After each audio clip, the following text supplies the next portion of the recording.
Admiral Sarah Chen stood at the viewing deck of Nexus Prime, watching her small fleet of 5 ships dock at the massive space station. The ships looked tiny against the enormous structure that served as the heart of galactic civilization. Around her, alien beings of every shape and size whispered and pointed at the human vessels. "Look at those primitive things," said Ambassador Zixthul, his blue skin gleaming under the station's lights. The Veltari diplomats' forearms gestured dramatically at the human ships. "They still use fusion engines! Fusion! My people abandoned! That technology 3,000 years ago." Sarah kept her face calm, but inside she felt the sting of every word. Earth had worked for 50 years to build these ships. They represented humanity's greatest achievement in space technology. To her, they were beautiful. To the aliens gathering around the viewing deck, they were objects of amusement. "The humans think those toys can survive in space combat," laughed Christek 9, a being made entirely of living crystal from the Crystalline Collective. Her voice rang like wind chimes in a storm. "Our scouts report their weapons are simple kinetic. Projectiles, no plasma, no quantum disruptors, just metal bullets fired very fast." More laughter filled the observation deck. Sarah watched as a group of insectoid creatures from the Hive Confederacy clicked their mandibles in what she had learned was their version of laughter. Even the peaceful Zenobian monks, usually respectful of all life forms, shook their heads. Sadly, at the human fleet, the Galactic Council meeting was scheduled to begin in 1 hour. Sarah knew what was coming. Earth had requested full membership in the galactic community. They had followed all the proper procedures, submitted all the required documents, and demonstrated their ability to travel between stars. But watching the reactions of these beings, Sarah realized that following the rules might not be enough. "Admiral Chen," called out Hegemon Vorthak, the supreme leader of the Veltari hegemony. His massive form approached her, each step making the deck vibrate slightly. "I must say, your species shows remarkable courage in bringing such vessels to a military station. Most civilizations wait until they have proper warships before requesting council membership." Sarah straightened her uniform and looked up at the 10-foot-tall alien leader. "These are proper warships, Hegemon. They have served Earth well in our system defense exercises." "System defense," Vorthak repeated, and his laugh boomed across the deck. "My dear Admiral, system defense is what children play at. Real warfare happens across light years, with weapons that can crack planets and shields that can stop stars. Your little boats there would not survive 5 minutes against a proper war fleet." "The Hegemon is being generous," added Christek 9. "Our battle computers have analyzed your ships. 3 minutes would be more accurate. Perhaps 2 if they faced our newest dreadnoughts." Sarah felt her hands clench into fists, but she forced herself to remain calm. "Perhaps you would be surprised by what human engineering can accomplish." This brought another wave of laughter from the assembled aliens. Even some of the more polite species seemed amused by her statement. "Admiral," said Zixthul, his tone now taking on a mock-serious quality, "I mean no offense to your species. You have achieved something remarkable just by reaching the stars. But warfare is an art that takes millennia to perfect. The Veltari have been fighting space battles since before your son was born. The Crystalline Collective has weapons technology beyond your comprehension. Even the youngest member of this council has military experience spanning thousands of years. And yet," Sarah said quietly, "humans have been fighting wars for our entire history, every day, for thousands of years. Planetary conflicts," dismissed Hegemon Vorthak with a wave of his massive hand. "Fights over land and water and resources. That is not the same as true warfare. Space combat requires precision, technology, and weapon systems that can adapt to any threat.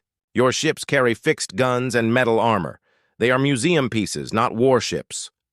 The crowd of aliens had grown larger now. Word was spreading through the station that the humans were providing entertainment with their primitive fleet. Sarah could see beings she didn't recognize pointing and taking recordings with their devices. "I have a proposal," said Christek 9, her crystalline form sparkling with what Sarah was learning to recognize as malicious amusement. "Instead of full membership, why not grant the humans observer status?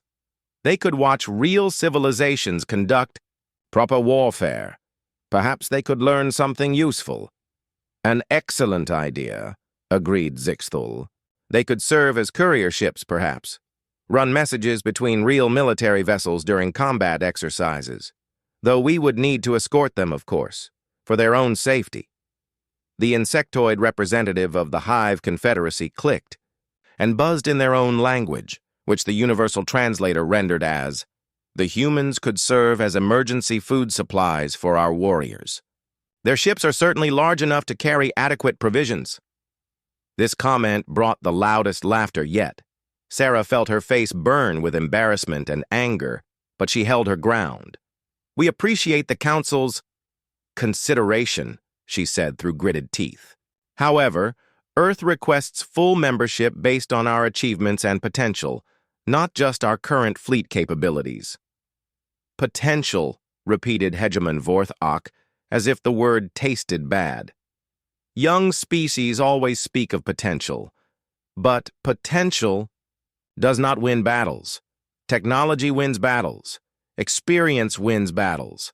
The ability to adapt and overcome superior enemy forces wins battles. Your species has none of these things. Besides," added Christek 9, "what would you contribute to our defense initiatives?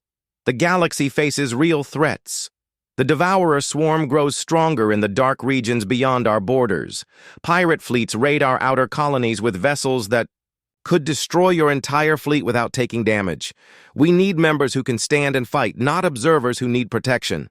Sarah looked out at her ships again. The UES Defiance, her flagship, bore scars from asteroid impacts during the journey to Nexus Prime. The UES Retribution showed signs of hasty repairs made during their stop at Kepler Station. These ships had carried humanity across impossible distances to reach this moment. They represented the dreams and hopes of 10 billion people back on Earth. "Very well," she said finally. "Earth will accept observer status for now, but I believe you may find that human potential is worth more than you think.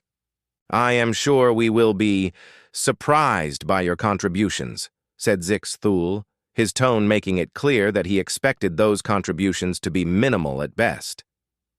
As the aliens began to disperse, returning to their preparations for the formal council session, Sarah remained at the viewing deck.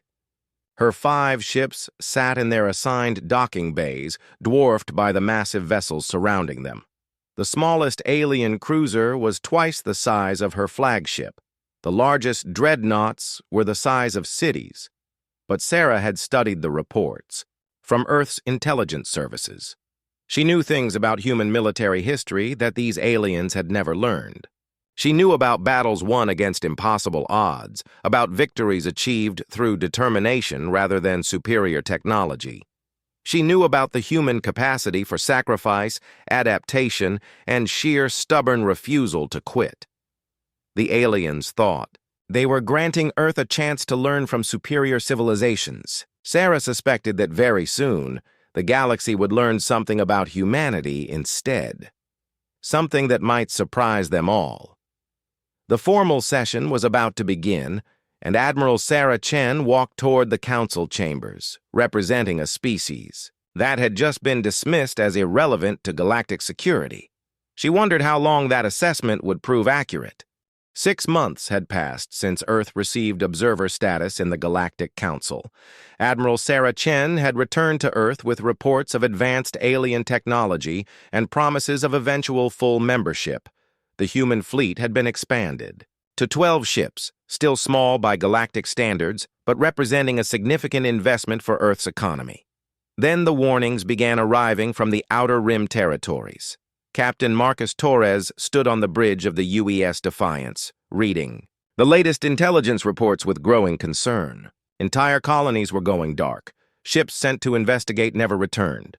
The few survivors who managed to escape spoke of something called the Devourer Swarm. "Captain," called Lieutenant Sarah Kim from the communications station, We're receiving a priority transmission from Nexus Prime. It's marked as a Council emergency broadcast. The main screen flickered to life, showing the familiar blue features of Ambassador Zixthul. But the arrogant confidence Torres remembered from their first meeting was gone. The Veltari diplomat looked tired and worried. To all Council members and observers, Zixthul began, the Galactic Council officially requests immediate military assistance from all member species. The threat we have long feared has emerged from the dark regions beyond our borders. The Devourer swarm has begun a systematic assault on our outer colonies. Torres leaned forward in his command chair. He had heard rumors about the swarm during his time at Nexus Prime, but most aliens treated it like an old legend. Early reports indicate the swarm consists of biomechanical entities that adapt to counter our weapons and defenses, the broadcast continued. Our most advanced fleets have suffered severe casualties. The Crystalline Collective's third battle group was completely destroyed at Sigma Centauri. The Veltari Second Fleet managed to evacuate only 30% of their personnel from the battle at Proxima Station. The transmission switched to battle footage that made Torres grip his armrests. Massive organic ships, twisted and wrong-looking, swarmed around sleek alien vessels. Energy beams that should have torn through any armor seemed to bounce harmlessly off the swarm ships. Precision missiles exploded without effect against hulls that seemed to shift and adapt in real time. All available forces are requested to report to Fleet Command at Nexus Prime for assignment to defensive positions, Zixthul concluded. This includes observer species. Any contribution, however small, may prove valuable in the coming conflict. Torres smiled grimly at that last comment. Even facing extinction, the aliens could not resist a subtle insult to human capabilities. Course for Nexus Prime, he ordered. Maximum burn, and send word to Earth Command. Tell them we're going to war. The journey to Nexus Prime took 3 days at maximum acceleration. When they arrived, Torres was shocked by what he saw. The mighty space station showed signs of hasty modifications. Weapon platforms had been attached to every available surface. Shield generators hummed at maximum power. Most telling of all, the docking bays were nearly empty. "Where is everyone?" asked Lieutenant Kim as their small human fleet approached the station. "Fighting for their lives, most likely," Torres replied. They were directed to a remote docking bay, far from the station's command center. Torres was not surprised. Even in a crisis, humans were still considered second-class participants. The briefing room was half empty. Torres recognized some of the alien commanders from his previous visit, but many chairs sat vacant. Those who remained looked exhausted and defeated.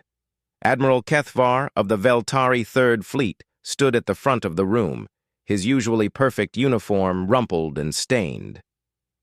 "The situation is worse than our public reports indicate," he began, without preamble. "The swarm is not just destroying our colonies. It is learning from every encounter.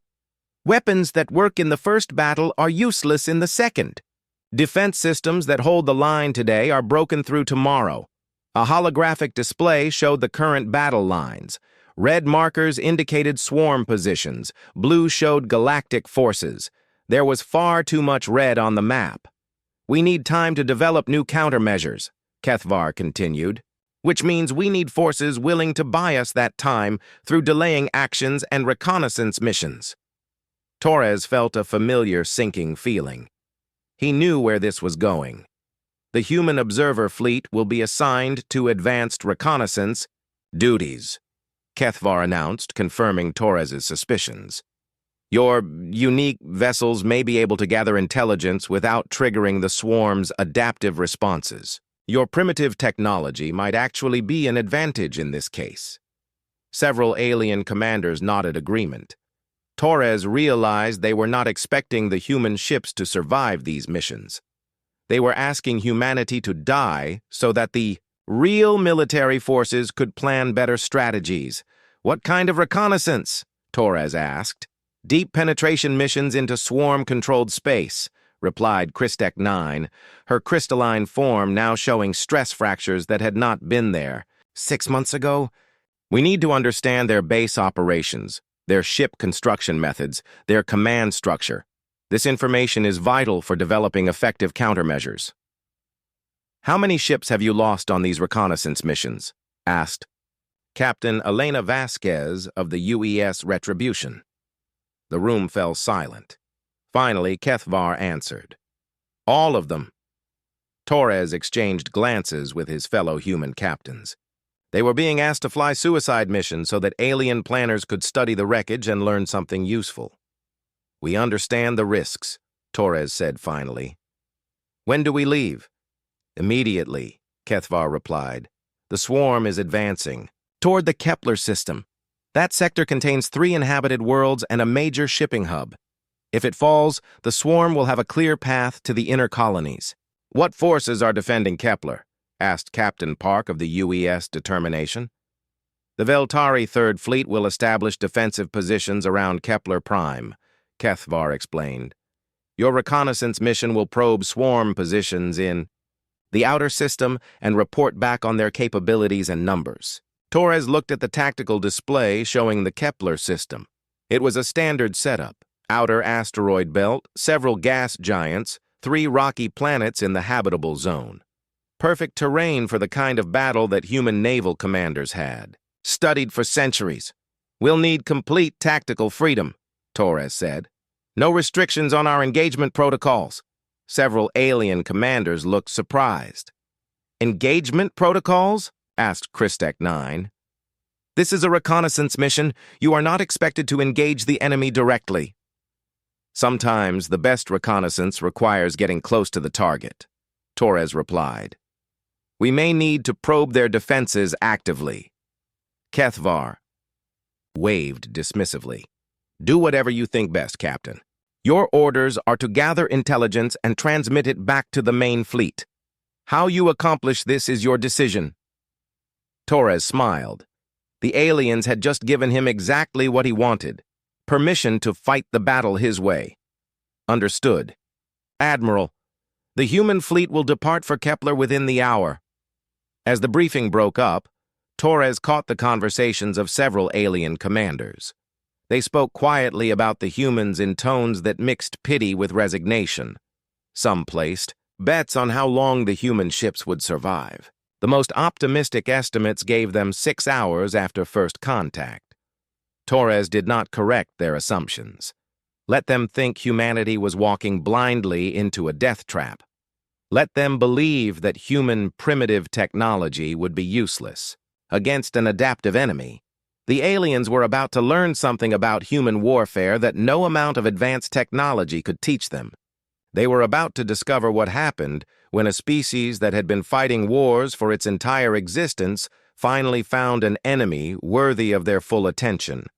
The Devourer swarm had adapted to counter every advanced weapon system in the galaxy. But they had never faced an enemy that considered dying in battle not a failure, but simply another tactical option. The Kepler system looked like a graveyard when the human fleet arrived. Debris from destroyed alien vessels floated in slowly expanding clouds around the outer planets. Emergency beacons flashed weakly from a few escape pods, but most had gone silent. Captain Marcus Torres studied the tactical display on the bridge of the UES Defiance. The Devourer swarm had positioned itself perfectly to control all major shipping lanes through the system. Their biomechanical ships moved in patterns that seemed random but were clearly coordinated. Intelligence estimated over 200 swarm vessels of various sizes. Captain, reported Lieutenant Kim from the sensor station, I'm detecting the Veltari Third Fleet holding position near Kepler Prime. 27 ships, including Admiral Kethvar's flagship. Torres nodded. The alien fleet was exactly where they said they would be, in a defensive position around the most important planet, waiting for the swarm to come to them. It was a perfectly logical strategy that would probably fail completely. Any word from Fleet Command about our reconnaissance objectives? Asked Captain Vasquez over the communication channel from the UES Retribution. Standard intelligence gathering, Torres replied.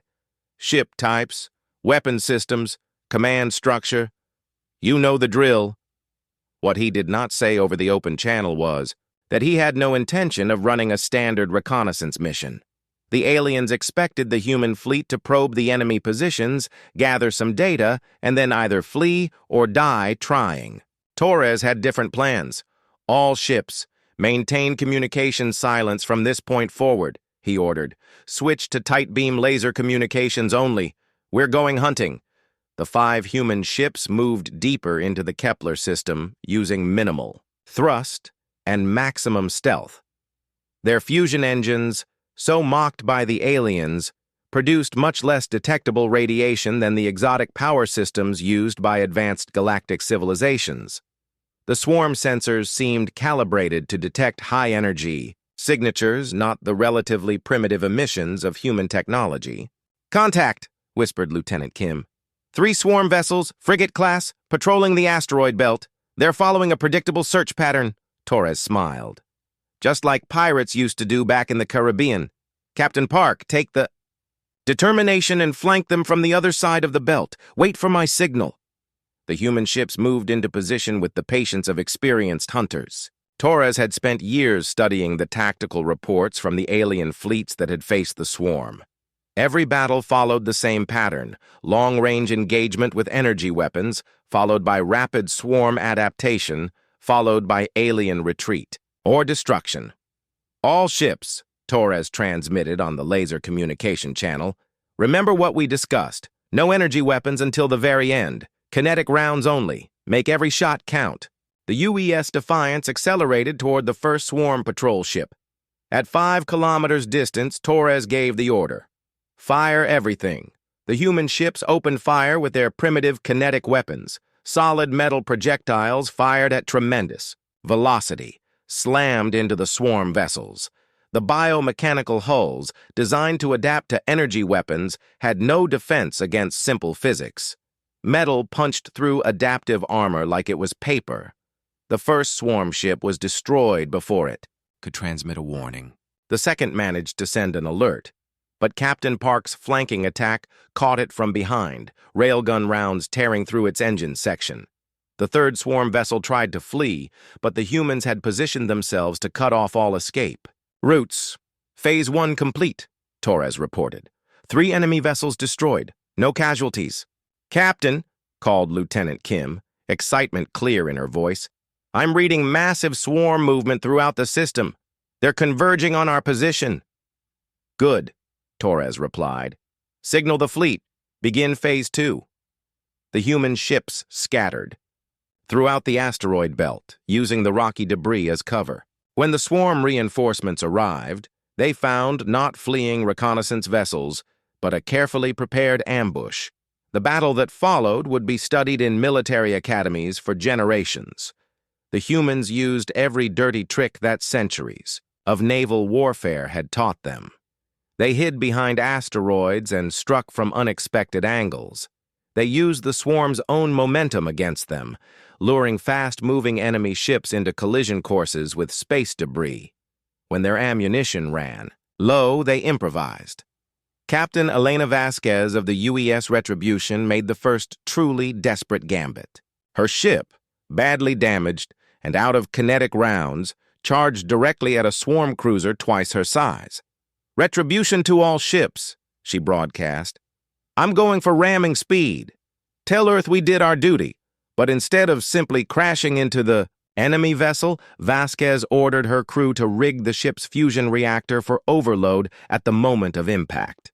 The UES Retribution became a guided nuclear bomb, punching through the swarm ship's hull and detonating inside its core. Both vessels were destroyed, but the explosion took out 2 additional swarm ships that had been moving in close formation. I'm reading massive secondary explosions, reported Lieutenant Kim. The Retribution's attack must have triggered some kind of chain reaction in their ships. Torres processed this information quickly. The swarm vessels were connected somehow, sharing power or data or both. Destroying one ship could damage others in the network. All ships, new target priority, he ordered. Look for the biggest, most connected vessels. Those are the command nodes. The remaining human ships adjusted their tactics, focusing on the larger swarm vessels that seemed to be coordinating the others. It was brutal work. The UES determination was lost when Captain Park led a boarding action against a damaged swarm ship, using nothing but magnetic boots and plasma cutters to fight biomechanical creatures in the enemy vessel's corridors. But the humans were learning too. Every battle taught them something new about swarm tactics and weaknesses. Unlike the alien fleets who retreated when their first strategies failed, the humans adapted in real time, changing their approach based on immediate battlefield conditions. Captain Torres, came a transmission from Admiral Kethvar's flagship. What is your status? We're detecting massive energy signatures from your position. Reconnaissance complete, Admiral, Torres replied calmly. We've identified several key vulnerabilities in swarm combat doctrine, transmitting tactical data now. What he transmitted was not the expected intelligence report about enemy ship types and numbers. Instead, it was a complete battle plan showing how to defeat the swarm using coordinated attacks on their command vessels, followed by close-range kinetic bombardment while their network was disrupted. This is impossible, came Kethvar's response. Our sensors show you've destroyed over 40 enemy vessels. That's more than the entire Third Fleet has managed in 6 months of fighting. Respectfully, Admiral, Torres said, perhaps you've been fighting them wrong. The human survivors, 3 ships out of the original 5, had proven something that no alien military had believed possible. The Devourer swarm could be beaten, not with superior technology or adaptive weapons, but with superior tactics and the willingness to pay any price for victory. As the remaining swarm forces in the Kepler system began to retreat, Torres looked at his battered ships and exhausted crew. They had lost 2 vessels and over 300 people. By alien standards, it was an acceptable loss for a reconnaissance mission. By human standards, it was a victory worth celebrating. Lieutenant Kim, he said quietly, signal Nexus Prime. Tell them the reconnaissance mission was successful. Tell them we've learned how to kill these things. The galaxy was about to discover that sometimes the most primitive approach was also the most effective. The humans had not adapted their technology to fight the swarm. Instead, they had forced the swarm to adapt to human warfare, and that was a battle the aliens had been losing for thousands of years without realizing it. News of the human victory at Kepler spread through the galaxy faster than any official military report. Within days, every civilized world had heard the impossible story. The primitive human fleet had accomplished what the most advanced alien forces could not. They had not just survived contact with the Devourer swarm, they had defeated them. Admiral Sarah Chen returned to Nexus Prime aboard the UES Indomitable, flagship of Earth's rapidly expanding war fleet. The docking bay that had once mocked her, small collection of fusion-powered ships now buzzed with activity as 50 human vessels took up positions around the massive station. The reception was very different this time. Admiral Chen, said Hegemon Vorthak, his massive form approaching with what looked almost like respect. The Council has reviewed Captain Torres's tactical reports from the Kepler engagement. We must admit we may have underestimated human military capabilities. Sarah smiled politely. We appreciate the Council's recognition, Hegemon. Earth is ready to contribute fully to the galactic defense effort. Yes, well, interrupted Christek 9, her crystalline form now showing obvious repair. Work from recent battles, one victory does not make a war. The swarm has adapted to our weapons for millennia. They will learn to counter your tactics as well. Perhaps, Sarah replied, but I think you'll find that human tactics are somewhat harder to adapt to than energy weapons and shield systems.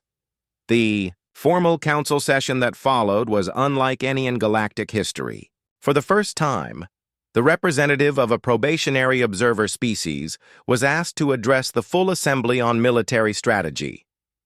Honorable members, Sarah began, looking out at the hundreds of alien faces that no longer showed amusement or condescension.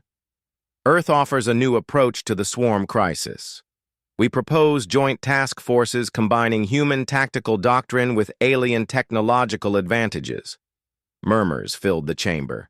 The idea of aliens learning from humans was almost unthinkable to most species. "What exactly are you suggesting?"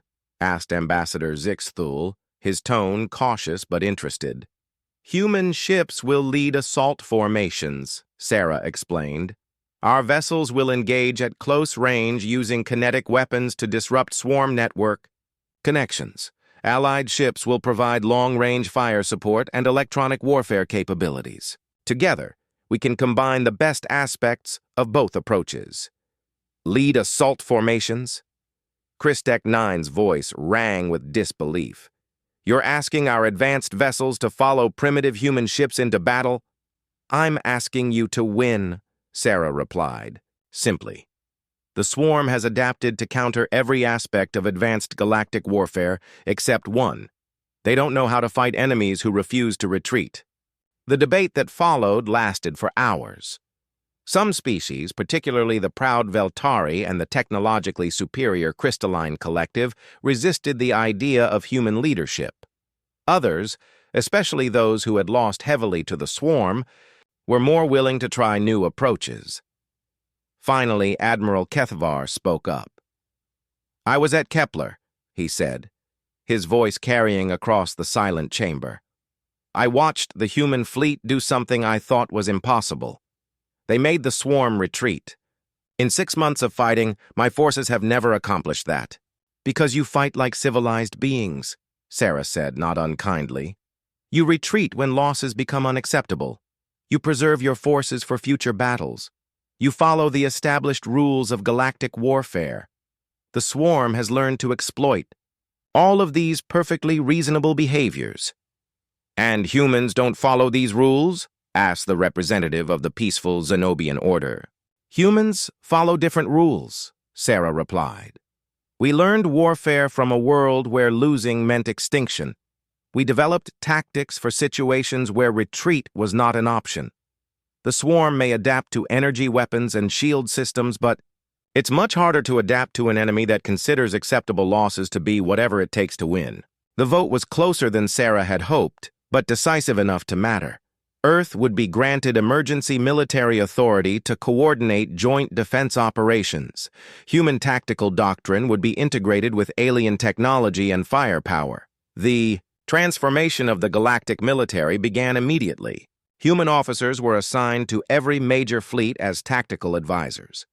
Alien crews trained in close-quarters combat techniques that their species had never needed to learn. Ship formations were redesigned to support the aggressive human style of warfare.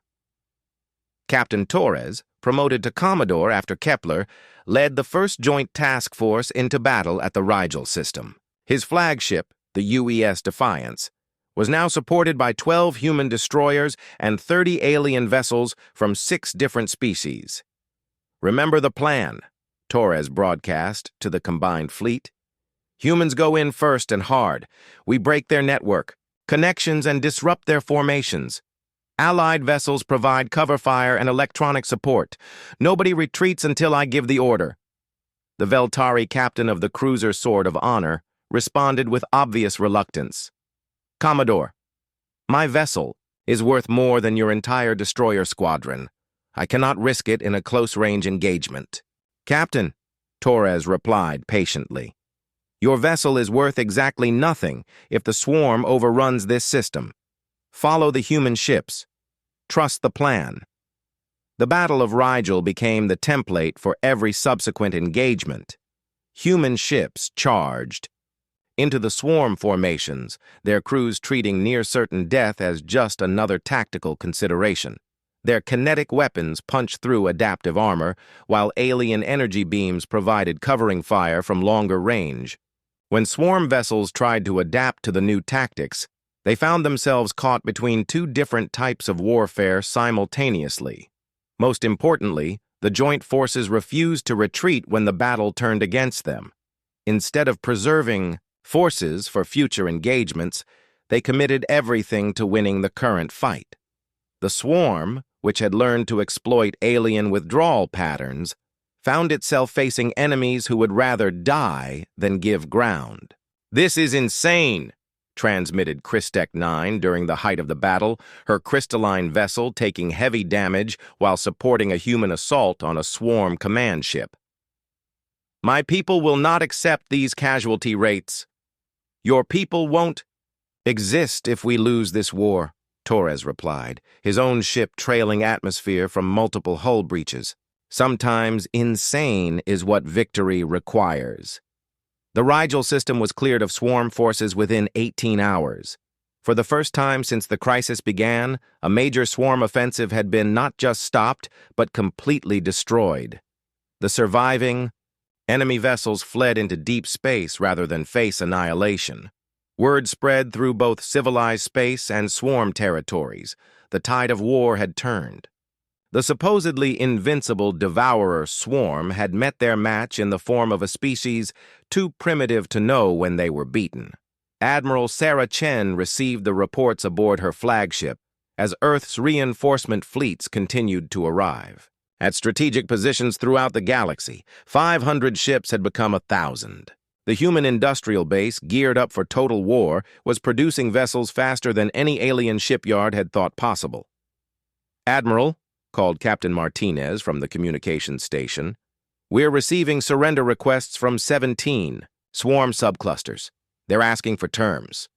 Sarah smiled grimly. "Tell them the terms are simple: complete withdrawal from all colonized systems and a permanent ceasefire. Any violation results in immediate resumption of hostilities. And if they refuse, then we continue the war until there are no swarm forces left to refuse." The galaxy watched in amazement as humanity's approach to warfare began to influence every aspect of the conflict. Alien species that had fought defensively for millennia began launching offensive operations.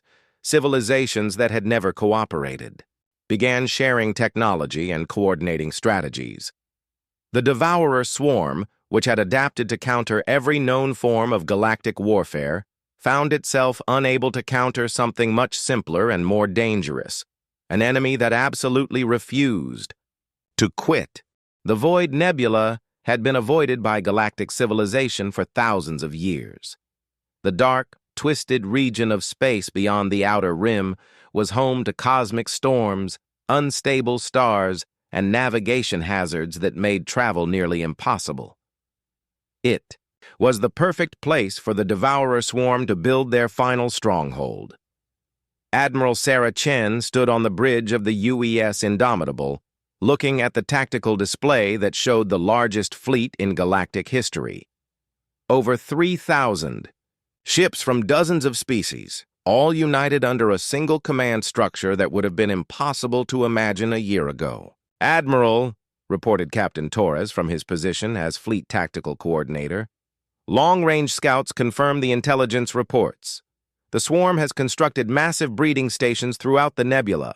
If they complete their expansion, they could spawn unlimited reinforcements." Sarah nodded grimly. The final battle had always been inevitable. The swarm had learned from their defeats, adapting not just their technology, but their strategy. Instead of meeting the combined galactic forces in open battle, they had retreated to a position where the environment itself was their ally. "Fleet composition report?" she asked. 1,000 human vessels of all classes," Torres replied.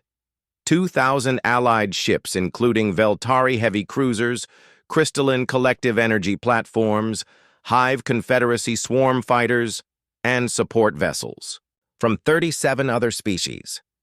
Total personnel, 4.2 million beings. Sarah felt the weight of those numbers. 4 million lives under her command, facing an enemy that had grown stronger during every retreat.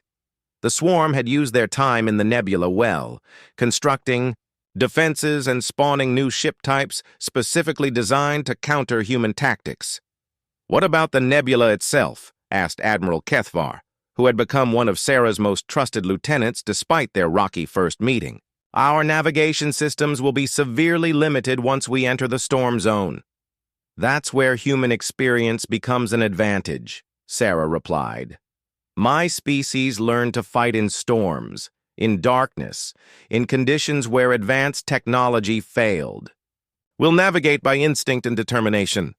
Christek Nine's voice crackled over the communication channel from her flagship. Admiral Chen, my battle computers have run every possible scenario for this engagement. The casualty projections are extreme. We may lose 60% of our forces even if we achieve victory. Then we make sure the victory is worth 60% of our forces, Sarah replied calmly. Signal all ships. We enter the nebula in 1 hour. The advance into the Void Nebula was like descending into hell itself. Cosmic storms played havoc with sensor systems. Navigation computers failed regularly.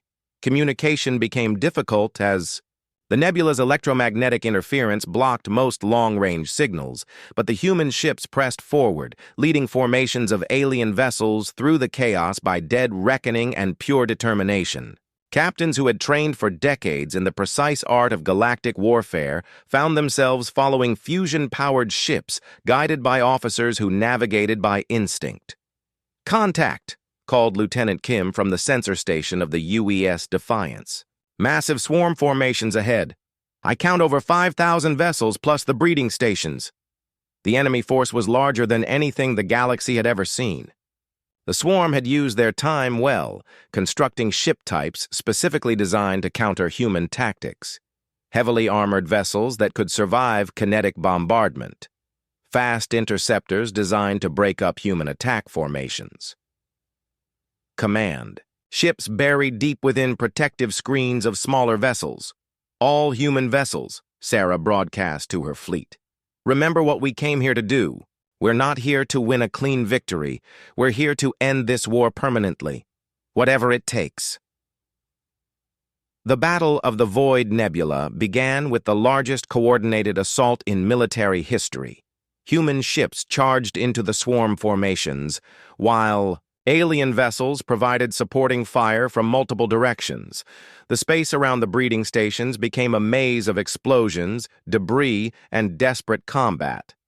Captain Elena Vasquez, commanding a new ship that bore the name of her previous vessel, led the first breakthrough attack against the outer defenses. The UES Retribution II, accompanied by 6 destroyers, punched through 3 defensive lines using tactics that defied every principle of civilized warfare.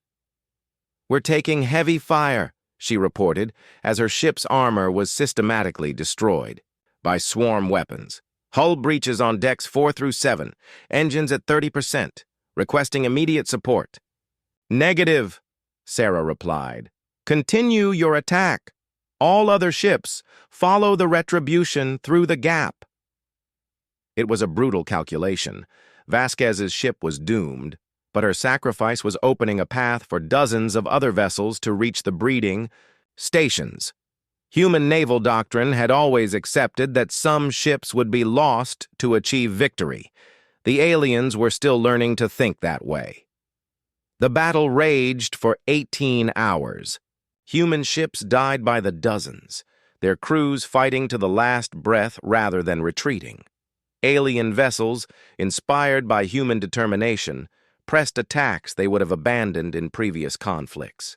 The nebula became a graveyard of metal and flesh from 100 different worlds, but slowly, inevitably, the swarm defenses began to crumble. Their adaptive technology could counter energy weapons and deflect most attacks, but it could not adapt to enemies who used their own ships as weapons. Human captains rammed their vessels into swarm command ships when ammunition ran low. Boarding. Parties fought hand-to-hand combat in the corridors of enemy vessels. Engineers rigged reactor overloads that turned damaged ships into massive bombs.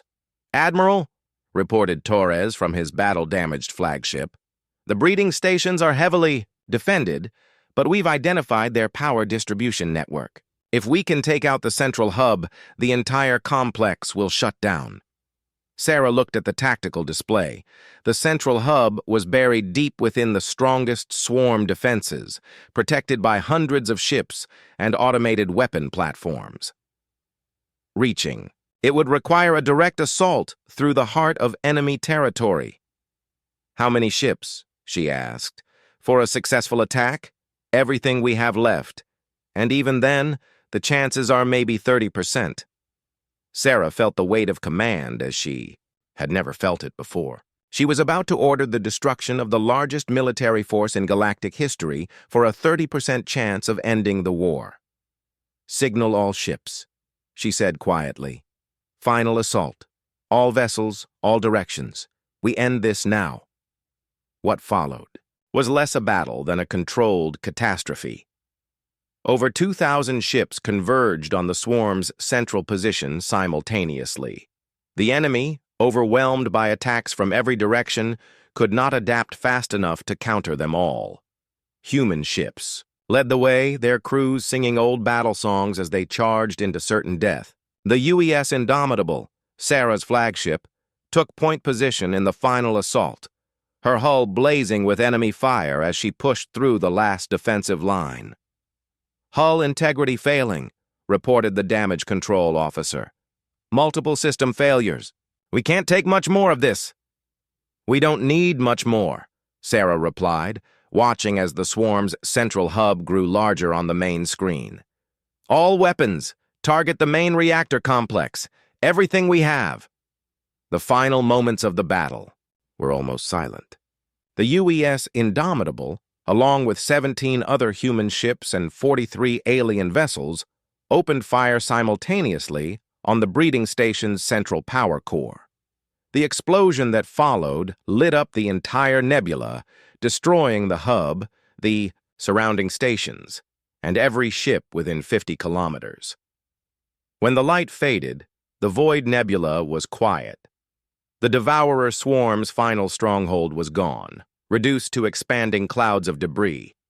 Of the 3,000 ships that had entered, the nebula, fewer than 800, remained functional, but they had won.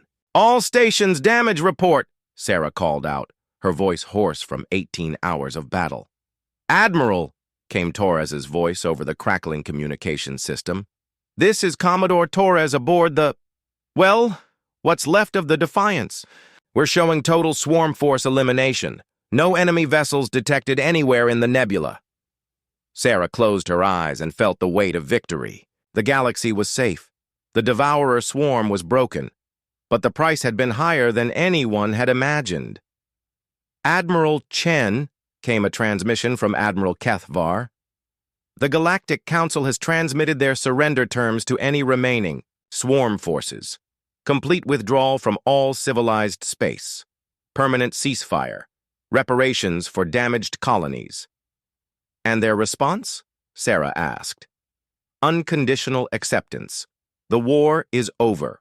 In the days that followed, as the surviving fleets limped back to civilized space, the galaxy began to understand what had happened. The species that had been mocked for their primitive technology had become the architects of the greatest military victory in galactic history. The Galactic Council's offer was unanimous. Earth would not just receive full membership, but leadership of the new Galactic Defense Initiative. Human tactical doctrine would be studied and adopted by every military, academy in known space. The willingness to sacrifice everything for victory had become the new standard for galactic warfare. Admiral Sarah Chen stood once again on the observation deck of Nexus Prime, looking out at the mixed fleet of human and alien vessels that now